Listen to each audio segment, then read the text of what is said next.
Welcome, everyone, to today's Explainer. So let's jump right into this, because we are in the middle of a massive, fundamental shift in how we work with artificial intelligence. If you think the future of AI is just sitting at your desk typing a clever prompt into a box to get a quick answer, well, you might want to rethink that. We're actually moving into a wild new paradigm, one where you're not just a prompter anymore. You're the manager of a highly specialized, temporary team of AI subagents. And right off the bat, I want to make sure we set the stage properly here. Everything we're unpacking today is based directly on a fantastic Management Pro contribution by Willem Scheepers. It's an absolutely brilliant framework for modern organizational design, and honestly, it completely rewired how I think about AI capacity in the workplace.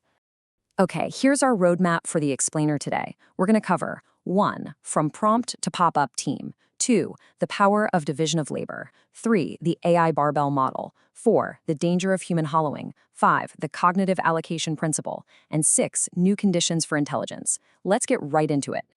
Section 1. From prompt to pop-up team, moving beyond token budgets. So the really crucial point here is that the next phase of AI isn't just about, throwing bigger token budgets at a larger language model. It's way more sophisticated than that. Look at the clear evolution we're seeing. On one side, we have traditional AI use. That's one professional asking one single model to do everything. It's a total bottleneck. But on the other side, we have the subagent workflow. Here, a complex task isn't just a single prompt, it's distributed across highly specialized agents. Think about it like a real-life project team. You've got one agent specifically hunting down facts, another looking for practical use cases, a third crunching the business logic, and maybe a fourth acting as a red team to critically review the whole thing for weak spots. They work together as a temporary pop-up team assembled for one specific task, and then they disband the exact moment the job is done.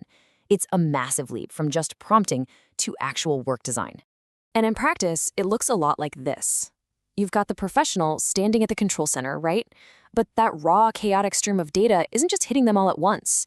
It's being split up and routed through distinct, specialized sub-agent nodes. Each node handles a different piece of the puzzle before it's all synthesized and merged back into a coherent, manageable output for the human to review and act on.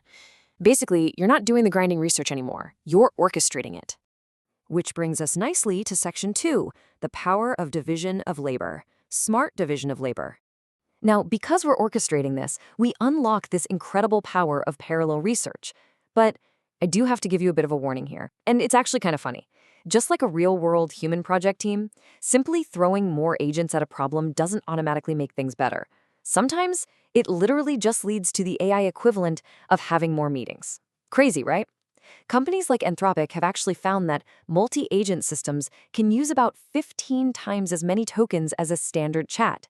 If tasks aren't crystal clear, agents end up doing double work, losing crucial info at the boundaries, or making weird synthesis errors that easily slip by unnoticed. Sub-agents are brilliant for sure, but they're only worth that extra cost when your task truly demands parallel research, distinct perspectives, or complex scenario analysis. Honestly, if you just need a simple summary, do yourself a favor and stick to one well-instructed agent. So how do we correctly design this new division of labor to dodge those pitfalls? Let's move to Section 3, the AI barbell model, balancing scale and impact. To really grasp this barbell concept, we first need to define HCAF. That stands for the Human Capital Allocation Framework, introduced by Willem Scheepers. This framework completely flips the script. The big management question is no longer that fearful, oh no, what jobs will AI replace? Instead, it's a strategic question. It's how do we best allocate cognitive activities between AI and humans? It shifts the whole conversation away from replacement and towards intelligent distribution. Think of this division exactly like a weightlifter's barbell. On one side, we have the execution pole. This side is heavily weighted with scalable AI. This is where models and agents do their thing, searching, comparing, computing, checking, producing. But then on the far opposite side is the deeply human impact work. This is where we step in to give direction, maintain complex relationships, handle ambiguity, assess legitimacy, and, most importantly, bear responsibility. As AI takes on way more of the execution on that first side, the human side doesn't become less important. Actually, it becomes the defining factor of success. Your value completely shifts over to synthesis and decision-making. But what happens to the middle of the barbell? Well, take a look at this, because it highlights a very real, very present danger. If you're a routine knowledge worker kind of stuck in the middle, someone whose primary job right now is just to collect, maybe slightly process, and pass on information, you're in an incredibly uncomfortable squeeze. You're no longer the primary producer of the information, but you haven't quite stepped up to that impact side of the barbell where human judgment and context live. This is a massive, massive wake-up call for professionals to elevate their roles before they get squeezed out completely. And that perfectly tees up Section 4, the danger of human hollowing, the true business case. We absolutely need to talk about the real-world risks of getting this allocation wrong. The crucial takeaway here is that evaluating subagents just based on token costs, it's entirely the wrong metric. The true business case is about the total cost of a usable, demonstrably correct outcome. Once you factor in human review, coordinating all those agents, the time spent fixing corrections, and the potential damage of unchecked errors, well, the picture changes dramatically. Actually, research by Metra showed that experienced software developers took longer on certain tasks with AI, even though they expected to be way faster. So productivity gains, they aren't just a given. They only happen when task design, human skills, and control mechanisms are perfectly aligned. And if they aren't aligned, we fall straight into the trap to find right here, human hollowing. This is arguably the biggest risk of using a temporary AI team. It happens when you, the professional, remain formally responsible on paper, but you completely lose touch with the actual craftsmanship of the work. You just outsource the heavy lifting to a lead agent, get a quick summary back, and blindly hit accept. Sure, you're technically in the loop, but your involvement has degraded to mindlessly checking a box. The AI's capacity goes up, but your human craftsmanship completely hollows out. And look, even if you try to use another AI agent to check the first AI's work, AI checking AI does not replace independent human judgment. So how do we prevent this hollowing out? Let's move to Section 5, the Cognitive Allocation Principle, preserving human value. I absolutely love this quote from Willem, and I really want you to let this sink in. Quote, "The value of AI is not determined by how much work AI performs, but by which cognitive activities the human continues to execute," end quote. This is so powerful.